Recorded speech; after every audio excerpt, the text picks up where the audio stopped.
चंपई सोरेन का अगला कदम क्या होगा, इसको लेकर सस्पेंस बरकरार है। हमारे साथ झारखंड कांग्रेस के निवर्तमान अध्यक्ष एवं पार्टी के वरिष्ठ नेता राजेश ठाकुर जी हैं।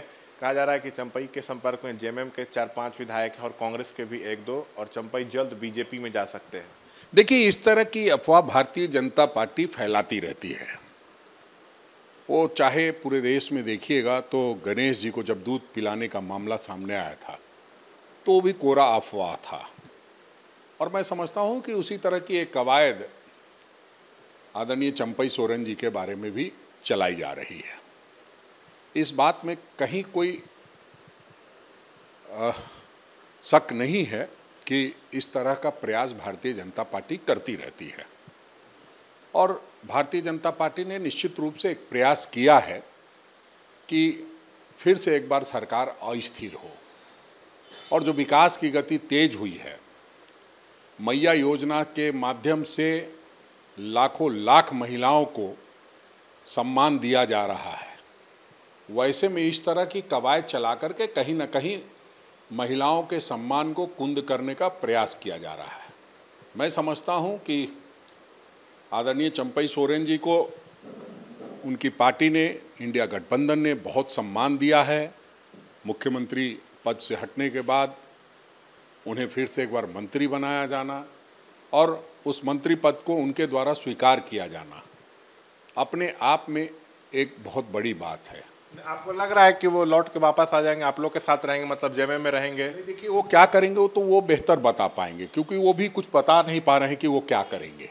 वो कभी कुछ कह रहे हैं, कभी कुछ कह रहे हैं। ये सब जो साथ में रहने वाले कनफुकवा, राजनीति में कनफुकवा एक आइटम होता है, उसकी वजह से भी होता दिखाई दे रहा है।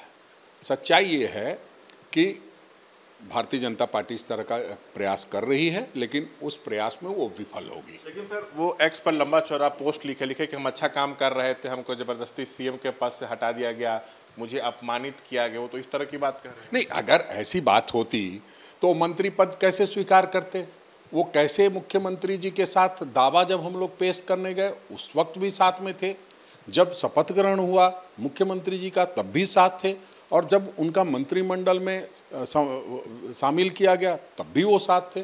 तो इस तरह की बात कहीं ना कहीं लिखता कोई और है, डालता कोई और है। आप तो जानते हैं, फेसबुक और ट्विटर का ज़माना है, कोई भी लिख सकता है, कोई भी उनके हैंडल से डाल सकता है। इसी बीच कांग्रेस कोटे के मंत्री हैं बन्ना गुप्ता, उन्होंने प्रेस विज्ञप्ति जारी की, उनको विभीषण बताया और ये भी कहा कि जब हेमंत मुख्यमंत्री बने तो चंपई सोरेन बीजेपी के साथ साठगांठ करके सरकार को अस्थिर करने की कोशिश कर रहे थे, और यहाँ तक वो दावा कर रहे हैं कि बाबूलाल मरांडी नहीं चाहते हैं कि चंपई बीजेपी में। देखिए, जिस तरह से चंपई दा की व्यथा है, उसी तरह से हमारे मंत्री बन्ना गुप्ता की भी व्यथा है कि वो ऐसा समझ रहे हैं, क्योंकि जब इस तरह की कवायद होती है और जब इस तरह की कवायद में कहीं से भी उनका समर्थन होता है चंपई जी का, तो निश्चित रूप से इस तरह की बातें सामने आती है।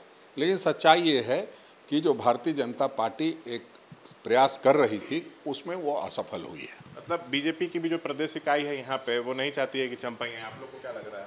देखिए, प्रदेश इकाई की क्या हैसियत है वो किसी से छुपी हुई नहीं है। वो क्या कहते हैं, चूँकि भारतीय जनता पार्टी के सर्किल में अंदर ये बात है कि भाई, जब आपने गीता कोड़ा को शामिल कराया, आपने सीता सोरेन को शामिल कराया, उसके बाद और आप 5 सीट हार गए लोकसभा में, तो भारतीय जनता पार्टी का कार्यकर्ता जो है वो आहत है। बाबूलाल मरांडी से कौन क्या पूछ रहा है वो आप जानते हैं, उनसे कोई पूछ नहीं रहा है। उनके ऊपर 3 प्रभारी लगा दिए गए हैं और 2-3 प्रभारी के आने की कवायद शुरू है। कहा जा रहा है छत्तीसगढ़ के मुख्यमंत्री, उसके बाद जो बिहार के मुख्यमंत्री हैं नीतीश कुमार जी, उनको भी 6 सीट दे करके झारखंड में एंट्री कराने का प्रयास किया जा रहा है।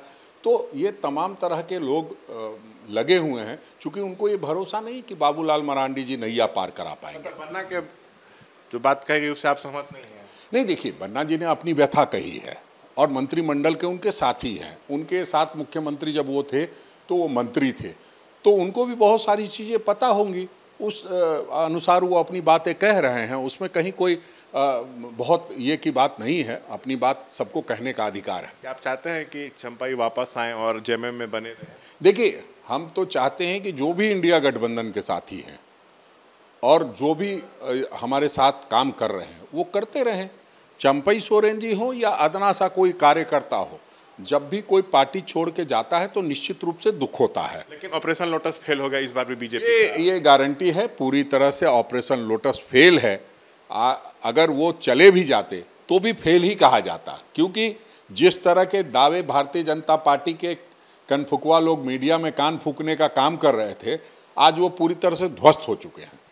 देखिए, ये थे बातचीत करते हुए राजेश ठाकुर। कैमरा पर्सन विशाल राय के साथ शशांक कुमार, एबीपी न्यूज, रांची।